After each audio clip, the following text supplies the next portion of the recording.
bersyukur, berterima kasih untuk hari ini yang sangat luar biasa dalam kehidupan kita. Sehingga kita boleh ada sebagaimana kita ada semua karena anugerah Tuhan. Sebelum mulai saya mau lihat jam dulu Bapak Ibu. Karena biasanya kalau saya khotbah di gereja kita, kalau Bu Selvi sudah beranjak ke belakang, berarti khotbah saya sudah lewat dari 40 menit Bapak Ibu Saudaraku. Jadi saya tandain dulu waktu saya supaya saya enggak kelewatan untuk berkhotbah. Puji nama Tuhan, minggu lalu kita berbicara mengenai rahasia minyak. Seperti dalam Matius pada pasal yang ke-25, ayat 1 sampai ayat yang ke-13. Minyak berbicara mengenai iman Bapak Ibu Saudaraku. Minyak berbicara mengenai firman Tuhan. Firman Tuhan adalah nutrisi bagi kita orang percaya, amin. Nutrisi bisa menyehatkan. Tapi nutrisi juga bisa menjadi obat yang pahit. Tetapi bisa jadi sehat bagi kita Bapak Ibu Saudaraku. Makanya dalam Matius pada pasal yang ke-25, ayat 1 sampai 13, diumpamakan sebagai gadis-gadis yang bijaksana dan gadis-gadis yang bodoh.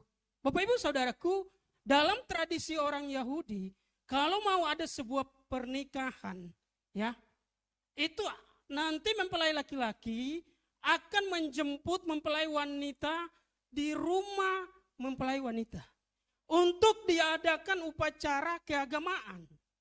Dan kemudian Bapak Ibu Saudara yang dikasih oleh Tuhan Yesus, nah, kapan mempelai pria datang? Enggak ada yang tahu Bapak Ibu Saudaraku. Enggak ada yang tahu. Bisa malam, bisa tengah malam, bisa jam berapapun di waktu malam. Makanya mereka harus mempersiapkan minyak dan ada cadangan untuk pelita mereka. Bapak Ibu tahu pelita? Obor. Obor Bapak Ibu Saudaraku. Kalau pelita bahasa sastranya, tapi lebih pasnya obor. Hari-hari ini kalau kita lihat orang kalau bawa obor ya, lagi berkeliling, begitu Bapak Ibu Saudara yang dikasih oleh Tuhan Yesus. Nah, dari rumah mempelai wanita, ya, si pria membawa mempelai wanitanya, mempelai pria membawa mempelai wanita ke rumah mempelai pria untuk diadakan perayaan. Makanya kita orang percaya disebut sebagai mempelai wanita. Dan Kristus disebut sebagai mempelai pria. Kapanpun Tuhan datang, kita harus berjaga-jaga, kita harus siap, amin. Kita harus selalu siap sedia 24 jam Bapak Ibu Saudaraku. Makanya hari ini kita akan bicara mengenai setia dan bijaksana.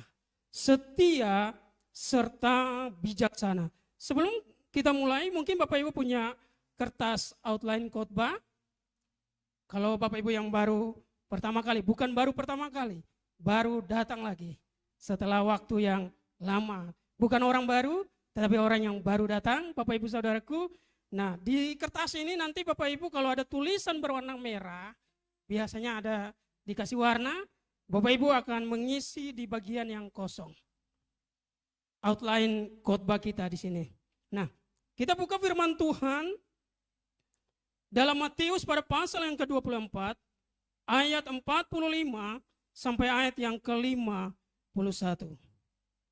Matius pada pasal yang ke-24, ayat 45 sampai ayat yang ke-51. Mari kita baca secara bersama, Bapak Ibu Saudara yang dikasihi oleh Tuhan Yesus. Di sini dikatakan perumpamaan tentang hamba yang setia dan hamba yang jahat. 3, 2, 1. Siapakah hamba yang setia dan bijaksana yang diangkat oleh tuannya atas orang-orangnya untuk memberikan mereka makanan pada waktunya? Berbahagialah hamba yang didapati tuannya melakukan tugasnya itu ketika tuannya itu datang. Aku berkata kepadamu, sesungguhnya tuannya itu akan mengangkat dia menjadi pengawas segala miliknya. Akan tetapi apabila hamba itu jahat dan berkata di dalam hatinya, Tuanku tidak datang-datang, lalu ia mulai memukul hamba-hamba lain dan makan minum bersama-sama pemabuk-pemabuk, maka Tuan hamba itu akan datang pada hari yang tidak disangkanya, dan pada saat yang tidak diketahuinya. Ayat 51, dan akan membunuh dia dan membuat dia senasib dengan orang-orang munafik. Di sanalah akan terdapat ratapan dan kertakan gigi. Bapak Ibu Saudara yang dikasihi oleh Tuhan Yesus, setia serta bijaksana. Setia dan bijaksana. Matius pada pasal yang ke-24 dan 25 itu berbicara mengenai khotbah tentang akhir zaman. Khotbah tentang akhir zaman, Bapak Ibu Saudaraku.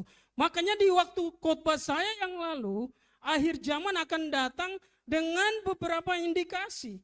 Kalau kita lihat di ayat yang ke-20, pasal yang ke-24, ya, dikatakan waspadalah, karena akan ada penyesat, Bapak Ibu Saudaraku, akan ada peperangan, ya, akan bangsa melawan bangsa, akan ada kelaparan dan gempa bumi. Tetapi firman Tuhan katakan, berawas-awaslah, tetap waspada. Kata siapa? Ya, ada dulu ada acara TV, Bapak Ibu Saudaraku. Biasanya kalau selesai dikatakan waspadalah, waspadalah. Apa acaranya, Bapak Ibu Saudaraku? Ya, kalau yang tahu berarti umur nggak bisa bohong, Bapak Ibu Saudaraku. Soalnya itu acara yang sudah lama sekali. Waktu itu saya masih SMP kalau nggak salah, Bapak Ibu Saudaraku. Jadi anak-anak Gensi, apa itu Bang Nabi, ya, apa itu waspadalah, waspadalah. Jadi itu sebagai bocoran bagi kita. Jadi firman Tuhan katakan supaya kita waspada. Firman Tuhan katakan kepada kita supaya kita tetap hati-hati, Bapak Ibu Saudaraku. Hati-hati dengan apa? Dengan setia dan bijaksana. Saya membacakan arti dari kesetiaan. Di sini dikatakan setia artinya berpegang teguh pada janji atau komitmen atau prinsip.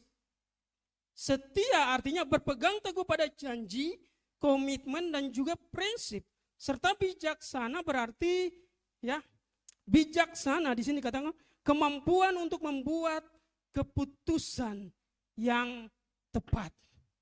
Jadi kalau orang berjanji setia, dia akan setia dengan prinsip, setia dengan komitmen, setia dengan janji, Bapak Ibu Saudara. Makanya dulu ada lagunya, kau yang berjanji, apa Bapak Ibu? Kau yang mengingkari, hafal Bapak Ibu Saudaraku. Berarti jangan sampai di sini suka mengingkari janji, Bapak Ibu. Kau yang berjanji, kau yang mengingkari. Bapak Ibu Saudaraku, kesetiaan artinya kita yang berjanji dan kita juga yang akan melakukan janji kita, amin. Kesetiaan berjanji kita yang berkomitmen dan kita akan melakukan komitmen kita. Kesetiaan berarti bahwa kita setia pada prinsip. Makanya anak Tuhan, Bapak Ibu Saudaraku, harus setia pada firman Tuhan, amin. Harus setia pada firman Tuhan. Makanya kalau kami hamba Tuhan khotbah di depan, Bapak Ibu harus waspada juga. Ini sesuai dengan firman Tuhan atau tidak, Bapak Ibu Saudaraku. Makanya selagi Bapak Ibu nggak baca Alkitab berurutan terus menerus, saya akan khotbah itu terus, Bapak Ibu Saudaraku, sampai Bapak Ibu baca Alkitab. Jadi kalau mau 1 tahun selesai, 1 hari 5 pasal. Tapi kalau mau 5 tahun selesai, 1 hari 1 pasal. Pilihan ada di Bapak Ibu. Komitmen ada di Bapak Ibu semua. Untuk supaya kita punya prinsip firman Tuhan. Supaya kita setia pada firman Tuhan. Karena hamba Tuhan bisa salah, Bapak Ibu Saudaraku. Hamba Tuhan bisa aja salah. Makanya kalau Bapak Ibu sudah baca Alkitab, dari Kejadian sampai Wahyu, secara berurutan, Bapak Ibu akan ikuti. Bapak Ibu akan mengikuti setiap khotbah dengan baik. Kenapa? Karena kita tahu firman Tuhan tersebut. Makanya hamba Tuhan itu mengandung kebenaran. Hamba Tuhan bukan kebenaran. Dengar baik Bapak Ibu Saudaraku. Hamba Tuhan mengandung kebenaran. Hamba Tuhan bukan kebenaran. Firman Tuhan adalah sumber kebenaran. Makanya dengar baik, ikuti apa yang firman Tuhan. Setia pada firman Tuhan, Bapak Ibu Saudaraku. Itu baru disebut sebagai orang yang bijaksana. Mengambil keputusan di saat yang tepat, di waktu yang tepat, sesuai dengan firman Tuhan. Di slide yang pertama dikatakan, orang yang berjaga-jaga hidup sebagai hamba yang baik. orang yang berjaga-jaga hidup sebagai hamba yang baik.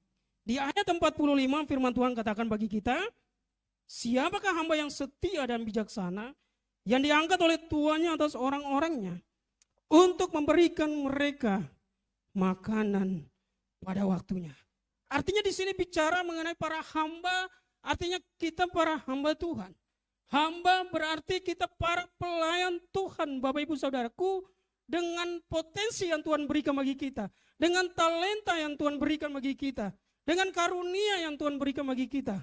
Kita diberi panggilan untuk memberikan makanan kepada setiap jemaat Tuhan.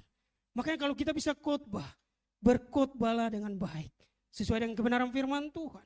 Kalau kita bisa bernyanyi, bernyanyilah dengan baik untuk kemuliaan nama Tuhan. Kalau kita bisa main musik, bermusiklah untuk kemuliaan nama Tuhan.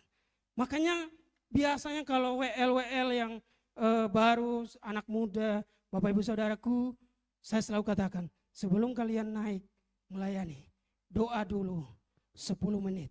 Supaya ada penyertaan Tuhan dalam ibadah kita.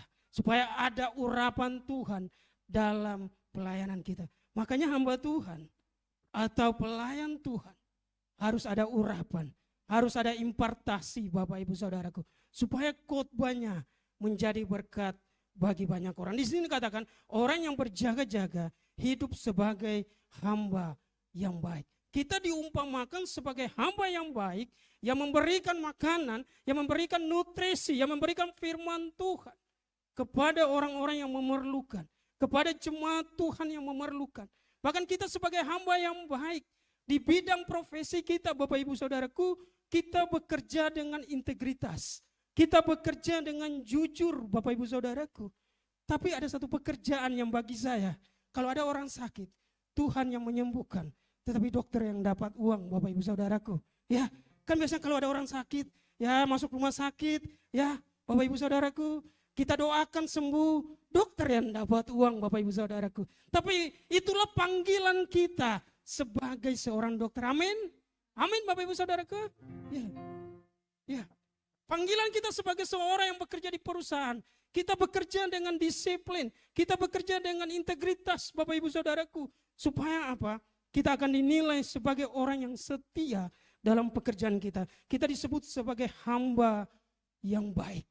Kita disebut sebagai hamba yang bijaksana. Kita disebut sebagai hamba yang setia.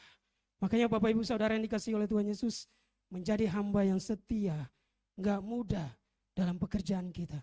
Gak mudah dalam pelayanan kita. Gak mudah Bapak Ibu Saudaraku dalam setiap panggilan kita. Tetapi dengar baik, kita dipanggil untuk menjadi hamba yang setia. Bapak Ibu Saudaraku, hamba yang setia, dia standarnya Alkitab. Amin. Amin Bapak Ibu Saudaraku. Makanya kita jangan sampai menaruh hidup kita pada standar yang gak benar di luar Alkitab. Karena di luar sana banyak standar. Coba Bapak Ibu, ipar adalah maut. Coba Bapak Ibu Saudaraku. Padahal ipar adalah berkat Bapak Ibu Saudaraku. Mau bukti Alkitab? Kita buka Rut pada pasal yang pertama, ayat yang ke-16. Rut pada pasal yang pertama, ayat yang ke-16. Supaya kita menjadi orang-orang yang setia dan juga kita menjadi orang yang bijaksana. Rut pada pasal yang pertama, ayat yang ke-16 disebut, tetapi kata Rut, janganlah desak aku meninggalkan engkau dan pulang dengan tidak mengikuti engkau. Sebab kemana engkau pergi, ke situ juga aku pergi. Dan di mana engkau bermalam, di situ juga aku bermalam. Bangsamu lah bangsaku dan Allahmu lah Allahmu. Pernikahan Rut Bapak Ibu Saudaraku dari bangsa yang tidak mengenal Allah, akhirnya dia menjadi orang yang mengenal Allah yang benar. Rut adalah bangsa Moab dan dia beripar sama orang Israel Bapak Ibu Saudaraku. Dia yang tadinya tidak mengenal Allah, pada pernikahan ternyata Tuhan membawa dia mengenal Allah. Artinya ternyata ipar adalah berkat. Amin. Makanya yang bermasalah sama ipar diselesaikan Bapak Ibu Saudaraku. Ipar bukan maut. Amin. Bukan, gak usah ikut standar di luar Alkitab. Ternyata pernikahan Rut membawa dia mengenal Allah yang benar. Pernikahan Rut membawa dia mengenal Tuhan yang benar. Pernikahan Rut membawa dia mengenal Allah yang benar. Sehingga ada keselamatan Bapak Ibu Saudara yang dikasihi oleh Tuhan Yesus. Berikan tepuk tangan bagi kemuliaan nama Tuhan. Jadi jangan menganggap ipar adalah maut. Itu mereka yang di luar, yang gak bisa menyelesaikan setiap masalah yang terjadi. Sehingga ada orang mulai menyampaikan statement, ipar adalah maut. Tetapi jemaat HGJ Jakarta, ipar adalah berkat. Amin. Setuju Bapak Ibu Saudaraku? Kalau gak setuju saya gak lanjut Bapak Ibu Saudara. Di slide yang kedua dikatakan, setia artinya melakukan tugas dengan benar dalam kurun waktu yang panjang. Setia dikatakan, setia adalah melakukan tugas dengan benar dalam kurun waktu yang panjang. Bapak Ibu Saudara yang dikasihi oleh Tuhan Yesus, ketika kita belajar kitab suci, ada orang yang setia, diberikan talenta 1, 2, 5. Dan kemudian mereka menggandakannya, membuatnya menjadi berkat. Tetapi yang satu menyimpannya Bapak Ibu Saudaraku. Dan dia tidak melakukan apa-apa. Yang 2, yang 5 mengembangkannya sehingga menjadi berkat. Mereka setia, ya. Mereka setia untuk melakukan, mereka setia untuk mengembangkan potensi mereka. Dan akhirnya itu menjadi berkat bagi banyak orang. Ternyata kesetiaan teruji oleh waktu. Amin. Kalau orang bilang dia setia, kita uji dengan waktu Bapak Ibu Saudaraku. Kalau ada orang-orang yang berjanji untuk setia, kita uji dengan waktu. Makanya dalam pernikahan Bapak Ibu Saudaraku, kesetiaan teruji oleh waktu. Amin. Makanya ibu-ibu suka bertanya, mau masih muda, mau sudah berumur, cinta enggak? Karena wanita butuh cinta Bapak Ibu Saudaraku. Pria butuh respek. Amin. Coba kita buka Kolose pada pasal yang ketiga. Ayat 3, ayat 18. Karena amin Bapak Ibu sungguh kencang, jadi kita harus bahas. Kolose pada pasal yang ketiga. Ayat 18 dan 19. Di sini dikatakan, hai istri-istri, tunduklah kepada suamimu. Sebagaimana seharusnya di dalam Tuhan. Hai suami-suami, kasihilah istrimu dan janganlah berlaku kasar terhadap dia. Makanya di ayat 18, Bapak Ibu Saudaraku, kenapa harus wanita yang duluan? Kenapa harus wanita yang harus tunduk dulu sama suami? Bukan berarti wanita gak suka tunduk Bapak Ibu Saudara. Tetapi menurut penelitian psikologi, wanita perkataannya sangat banyak dalam sehari Bapak Ibu Saudaraku. Kurang lebih 21.000 sampai 25.000 kata per hari. Ya, sedangkan pria cuma 7.000 kata. Kalau wanita nggak tunduk, ketika suami atau kepala rumah tangga sedang mengajarkan hal yang prinsip dalam rumah tangga, suami baru buka mulut, Bapak Ibu Saudaraku, suami baru buka mulut, saya sudah tahu, saya sudah tahu, saya sudah tahu. Padahal suami belum buka mulut Bapak Ibu Saudaraku. Ketika suami mengajarkan prinsip, itu harus ada ketundukan dari istri. Amin. Kalau hal yang enggak prinsip, tunduk. Tapi hal yang paling prinsip harus benar-benar ditunduk. Wanita harus tunduk Bapak Ibu Saudaraku. Enggak mempengaruhi seberapa besar penghasilan kita, seberapa besar jabatan kita, seberapa tinggi popularitas kita. Tapi wanita harus tunduk Bapak Ibu Saudara yang dikasihi oleh Tuhan Yesus. Makanya pria butuh respect. Pria butuh hormat. Dan kemudian wanita dikatakan, hai suami-suami, kasihilah istrimu dan janganlah berlaku kasar terhadap dia. Makanya biasanya ibu-ibu kan banyak ngomong Bapak Ibu Saudaraku. Kalau telinga bapak-bapak sudah panas, suruh diam Bapak Ibu Saudara. Dikasih diam, gak akan diam Bapak Ibu Saudara. Kenapa? Kuota harian sangat banyak Bapak Ibu Saudaraku. 25.000 kata. Kuotanya sangat banyak. Jadi harus diomongin semua. Harus dikeluarkan semua kuota hariannya. Kalau enggak sakit kepala Bapak Ibu Saudara. Makanya kalau ada ibu-ibu yang suka sakit kepala, berarti mungkin kata-katanya enggak sampai 25.000 kata Bapak Ibu Saudara. Makanya wanita butuh cinta Bapak Ibu Saudaraku. Wanita butuh cinta dan artinya istri membutuhkan cinta. Pria membutuhkan respek. Kalau itu terus dilakukan maka akan ada kesetiaan dalam rumah tangga. Amin. Makanya balik lagi. Gak usah ikut tren di luar. Married is scary. Bapak Ibu Saudara menakutkan. Orang-orang mengatakan bahwa pernikahan adalah menakutkan. Padahal pernikahan Kristen membawa kita untuk kita semakin lebih dekat dengan Tuhan. Amin. Makanya bagi orang percaya, married is happy. Amin. Married is not scary. Married is happy. Berikan kemuliaan bagi nama Tuhan. Jadi Bapak Ibu Saudara yang dikasih oleh Tuhan Yesus, gak usah ikut tren-tren di luar. Belajar Alkitab. Ikut apa kata Alkitab. Selagi ibu-ibu tunduk sama suami, suami pasti cinta. Amin. Selagi bapak-bapak cinta sama istri, pasti akan ada ketundukan. Makanya wanita dari muda sampai oma-oma akan selalu tanya, cinta enggak? Cinta terus. Udah punya opa, udah punya cucu, tanya lagi, cinta enggak sama opa? Begitu Bapak Ibu Saudaraku. Karena wanita butuh cinta. Ya masih muda, senyumnya agak dipaksakan Bapak Ibu Saudaraku. Nanti kalau sudah nikah, baru mereka akan merasakannya. Dikatakan begini, bijaksana adalah melakukan segala sesuatu dengan pertimbangan bahwa Tuhanlah sang pemilik. Bijaksana adalah melakukan segala sesuatu dengan pertimbangan bahwa Tuhanlah sang pemilik. Artinya Bapak Ibu Saudara yang dikasihi oleh Tuhan Yesus, apapun yang kita lakukan, baik dalam pelayanan kita, baik dalam pekerjaan kita, baik dalam usaha bisnis kita, semuanya untuk hormat kemuliaan nama Tuhan. Kita lakukan semua semata-mata untuk Tuhan dan bukan untuk manusia. Amin.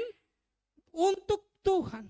Contoh begini, kalau Pak Gubernur Jakarta mengundang kita untuk kita ketemu Bapak Ibu Saudaraku. Jam 4 sore, saya percaya jam 2 kita sudah di kantor gubernur. Kita antri di sana untuk kita bisa bertemu dengan gubernur. Artinya Bapak Ibu Saudara yang dikasih oleh Tuhan Yesus, untuk kepemimpinan dunia kita bisa menjadi orang yang setia. Apalagi untuk Tuhan. Makanya apa yang kita lakukan semata-mata untuk Tuhan. Dalam pelayanan kita di gereja, yang kita lakukan untuk Tuhan, bukan untuk pemimpin gereja kita. Pemimpin gereja hanya menjadi instrumen, hanya menjadi perantara untuk kita bisa memuliakan nama Tuhan dengan talenta yang Tuhan berikan bagi kita. Jadi Bapak Ibu Saudaraku, apapun yang kita lakukan, kita adalah lakukan untuk sang pemilik atau untuk Tuhan. Makanya kita bisa jujur.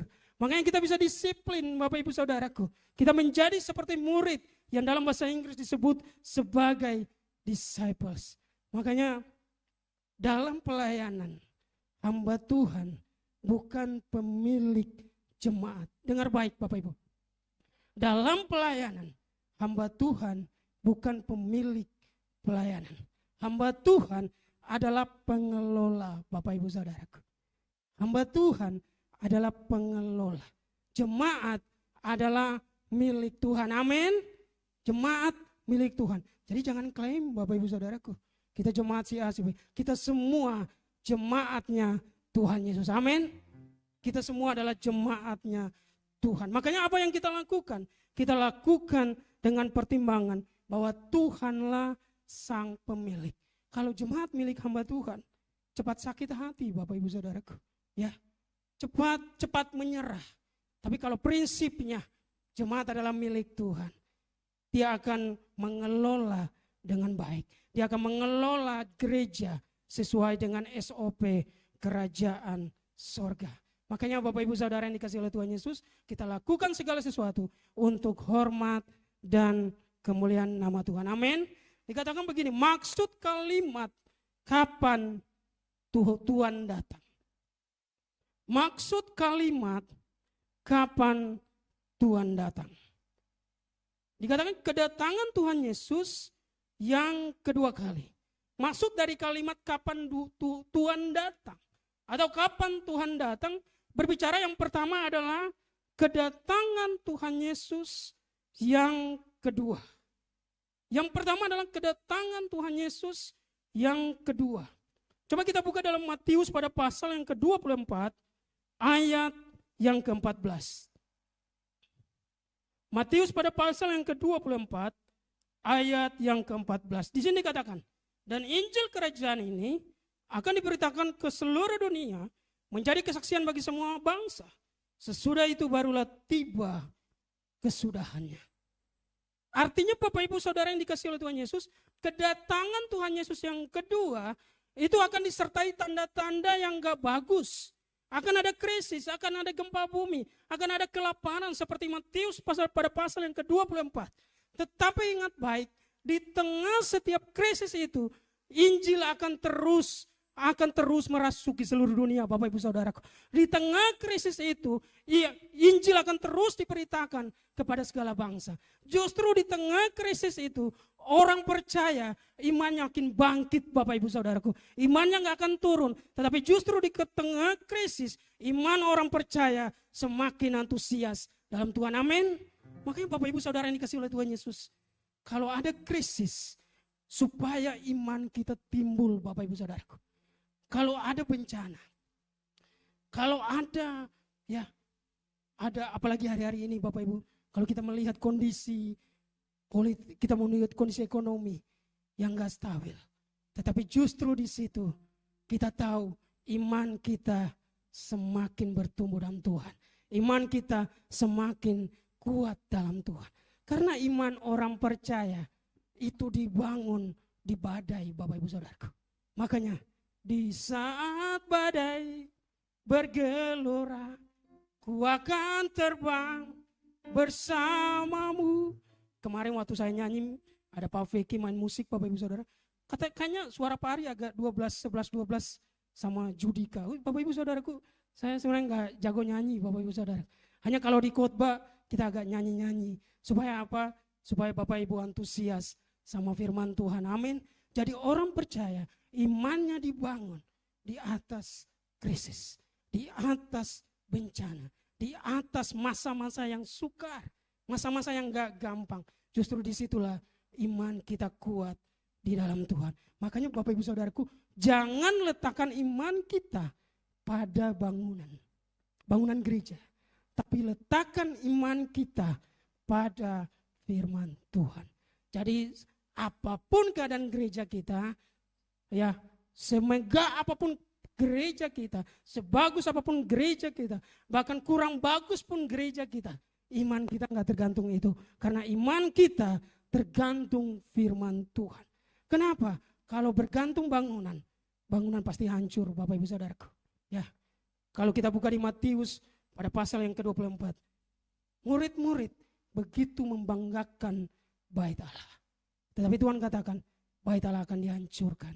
Makanya Bapak Ibu Saudara yang dikasihi oleh Tuhan Yesus, dikatakan, jadi kapan Tuhan datang? Maksud yang pertama, mengenai kedatangan Tuhan Yesus yang kedua.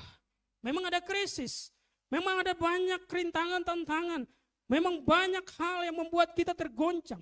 Tetapi iman kita justru semakin tumbuh kuat menjelang kedatangan Tuhan yang kedua kali.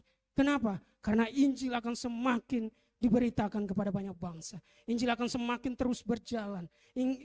Injil akan terus dibawa kepada banyak bangsa supaya ada pertobatan. Jadi Bapak Ibu Saudaraku, tujuan dari krisis membawa kita semakin antusias dalam Tuhan. Amin. Berikan kemuliaan bagi nama Tuhan. Dan yang kedua, maksud Tuhan datang yang kedua, Tuhan mengirim hamba-hambanya yang perlu diberi makan dan dipenuhi kebutuhannya. Tuhan mengirim hamba-hambanya yang perlu diberi makan dan dipenuhi kebutuhan. Coba kita buka Matius pada pasal yang ke-25 ayat 36 dan 37. Matius pada pasal yang ke-25 ayat 36 dan 37. Di sini dikatakan, ketika aku telanjang, kamu memberi aku pakaian. Ketika aku sakit, kamu melawat aku. Ketika aku di dalam penjara, kamu mengunjungi aku. Dan ayat yang ke-37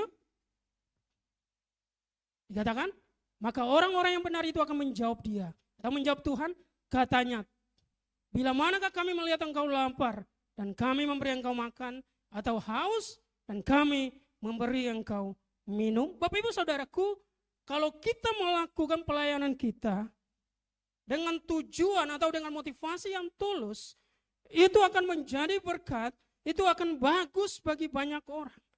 Makanya apapun potensi yang Tuhan berikan bagi kita adalah orang yang jago public speaking. Kita adalah orang yang jago nyanyi. Kita adalah orang-orang yang bisa melayani, main musik dengan talenta kita. Kita pakai itu untuk kemuliaan nama Tuhan. Amin. Makanya ketika kita bisa melakukan ini, Tuhan katakan kita melakukan ini bukan untuk saudara kita, tapi kita melakukan pelayanan ini untuk Tuhan. Makanya kita pelayanan ke penjara, Bapak Ibu Saudaraku. Pelayanan penjara akan dilakukan pada tanggal 12 April. Ya, 12 April 2025. Kita lakukan ini, Bapak Ibu Saudaraku. Kita melakukan ini dengan motivasi yang tulus. Kita bisa nyanyi, kita nyanyi di sana. Kita bisa berkhotbah, kita berkhotbah di sana. Kita bisa main musik. Kita gabungkan semua potensi kita. Kita gabungkan semua skill kita. Kita gabungkan semua panggilan kita. Dan kita menjadi berkat bagi banyak orang. Kita menjadi berkat bagi warga binaan yang ada di lapas. Jadi Bapak Ibu Saudara yang dikasihi oleh Tuhan Yesus, selagi kita menunggu hari Tuhan, selagi kita menunggu hari Tuhan yang kedua kali, kita dipanggil oleh Tuhan untuk menjadi berkat bagi banyak orang. Makanya ketika kita ke LP, kita menjadi berkat bagi warga binaan yang ada di sana. Jujur Bapak Ibu Saudaraku, kesaksian mereka itu juga menguatkan saya. Ada yang mengatakan, Pak, saya baca Alkitab pernah, katanya pernah, bukan tiap hari, pernah 50 pasal per hari. Saya bercanda ke beliau, Bapak kalau keluar dari tempat ini, Bapak bisa jadi seorang pengkhotbah hebat. Bapak bisa jadi seorang hamba Tuhan hebat. Kenapa? Hamba Tuhan kalau sampai 50 pasal per hari, itu dahsyat Bapak Ibu Saudaraku. Terus konsisten melakukannya. Makanya Bapak Ibu Saudaraku, mari sembari kita menunggu kedatangan Tuhan Yesus, kita menjadi hamba-hambanya yang setia. Kita menjadi hamba-hambanya yang bijaksana, yang memberi makan dan minum. Artinya memberi makanan rohani. Artinya dengan potensi kita, dengan panggilan yang Tuhan berikan bagi kita, dengan apapun yang Tuhan berikan bagi kita, kita menjadi berkat bagi banyak orang. Menjadi berkat itu di luar gereja, Bapak Ibu Saudaraku. Menjadi berkat kalau kita mau bersinar di luar gereja. Kita mau jadi terang di luar gereja. Kalau kita mau jadi garam di luar gereja. Supaya apa? Supaya gereja menjadi berkat bagi banyak orang. Bagian berikutnya dikatakan waktu untuk berbuah. Sepertinya waktu saya tinggal beberapa menit Bapak Ibu Saudara. Waktu untuk berbuah. Matius pada pasal yang ke-21 ayat 34. Matius pada pasal yang ke-21 ayat 34. Coba kita baca bersama. Ketika hampir tiba musim petik, ia menyuruh hamba-hambanya kepada penggarap-penggarap itu untuk menerima hasil yang menjadi bagiannya. Setiap apa yang kita lakukan hari ini, setiap pelayanan yang kita lakukan hari ini Bapak Ibu Saudaraku, setiap kesetiaan yang kita lakukan hari ini tidak akan kembali dengan sia-sia. Amin. Setiap kesetiaan kita, setiap potensi yang kita pakai untuk melayani pekerjaan Tuhan, setiap skill yang kita pakai untuk melayani pekerjaan Tuhan, setiap pekerjaan kita pakai untuk kemuliaan nama Tuhan, tidak akan pernah kembali dengan sia-sia. Tetapi kita akan mendapatkan mahkota dari Tuhan. Kita akan mendapatkan hal-hal yang dahsyat bagi Tuhan. Makanya kalau orang yang setia dalam pelayanan Bapak Ibu Saudaraku, Tuhan akan menjaga usaha bisnisnya. Amin. Orang yang setia dalam pelayanan, Tuhan akan menjaga rumah tangganya. Orang yang setia dalam pelayanan, Tuhan akan menjaga keluarganya. Makanya kita menjadi orang-orang yang setia di dalam Tuhan. Bapak Ibu Saudaraku, dikatakan begini, gunakan kesempatan untuk menjadi bermanfaat bagi orang lain. Dengan memanfaatkan apa yang Tuhan percayakan. Gunakan kesempatan untuk menjadi bermanfaat bagi orang lain dengan memanfaatkan apa yang Tuhan percayakan. Apa yang Tuhan percayakan bagi kita hari ini, Bapak Ibu Saudaraku, mari pakai untuk menjadi berkat bagi banyak orang. Makanya hari-hari ini Bapak Ibu Saudaraku, banyak orang tua yang mengeluh. Kenapa anak-anaknya enggak rajin gereja? Kenapa anak-anaknya mulai menjauhkan diri dari ibadah-ibadah, menjauhkan diri, tidak mempedulikan gereja. Bapak Ibu Saudara yang dikasihi oleh Tuhan Yesus, kalau orang tua punya panggilan, kalau orang tua punya kemauan supaya anak-anak bisa rajin gereja, orang tua harus wajib gereja. Amin. Kenapa? Karena anak-anak akan melihat contoh. Anak-anak akan melihat apa yang dilakukan, bukan apa yang dibicarakan, Bapak Ibu Saudaraku. Jadi kalau mau supaya anak-anak rajin ibadah, orang tua harus rajin ibadah. Amin. Kalau mau supaya anak-anak jujur, orang tua harus jujur. Kalau mau supaya anak-anak bisa berdoa, orang tua harus berdoa, Bapak Ibu Saudara. Tunjukkan kepada mereka bahwa orang tua menjadi contoh. Kenapa? Karena anak-anak hanya mengikuti apa yang dilakukan, bukan apa yang dibicarakan. Makanya kalau ada orang tua yang merokok, pasti dia nasihat, jangan ikuti papa. Gak bisa Bapak Ibu Saudaraku. Karena orang tua itu menjadi role model. Orang tua itu menjadi teladan. Jadi orang tua harus tunjukkan kepada anak-anak. Kalau mau supaya anak-anak rajin ibadah. Kalau mau menyelamatkan generasi muda, generasi anak-anak Bapak Ibu Saudara, tunjukkan kepada mereka. Kalau mau supaya mereka jujur, kita harus jujur. Kalau mau supaya mereka rajin, kita harus rajin. Kalau mau supaya mereka rajin ibadah, kita harus rajin ibadah Bapak Ibu Saudara. Supaya apa? Kesetiaan itu akan menularkan kepada generasi. Kesetiaan itu akan menularkan kepada generasi anak-anak. Generasi cucu kita. Generasi seterusnya. Makanya orang tua jadi role model. Tunjukkan kepada mereka. Karena mereka akan mengikuti apa yang dilakukan, bukan apa yang dibicarakan. Dan anak-anak, kalau orang tua sudah menunjukkannya, harus punya komitmen untuk mengikuti apa yang orang tua lakukan. Kenapa Bapak Ibu Saudaraku? Karena buah jatuh ya nggak jauh dari pohonnya. Kita mau menjadi pohon yang baik, kita mau punya kesetiaan, kita mau punya kebijaksanaan. Supaya apa? Supaya generasi muda mereka setia. Supaya generasi muda mereka bisa jujur. Supaya generasi muda mereka bisa rajin. Supaya generasi muda mereka bisa rajin ibadah. Mereka bisa rajin melayani Bapak Ibu Saudaraku. Kenapa? Karena sudah ditunjukkan oleh opa, oma mereka. Jangan sampai Bapak Ibu Saudaraku kita hanya bangga sebatas pada opa, oma kita. Dulu ya opa saya pendeta. Dulu oma saya pendeta. Dulu papa saya pendeta. Dulu papa saya pelayan Tuhan. Dulu papa saya adalah orang yang rajin melayani. Tapi ikuti teladan mereka. Ikuti mereka Bapak Ibu Saudaraku. Jadi orang tua, tunjukkan kepada anak-anak. Tunjukkan kepada mereka. Kalau mau supaya anak-anak baca Alkitab. Baca Alkitab Bapak Ibu Saudaraku. Dan mereka akan mengikutinya. Bapak Ibu Saudara yang dikasihi oleh Tuhan Yesus. Di endingnya dikatakan.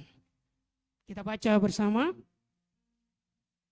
Di akhir slide kita dikatakan, Pastor Wiryo Hadi mengatakan, sukses di hadapan Tuhan adalah kesetiaan kita menggunakan karunia dan talenta serta mengerjakan panggilan untuk memenuhi kebutuhan orang-orang di sekitar kita.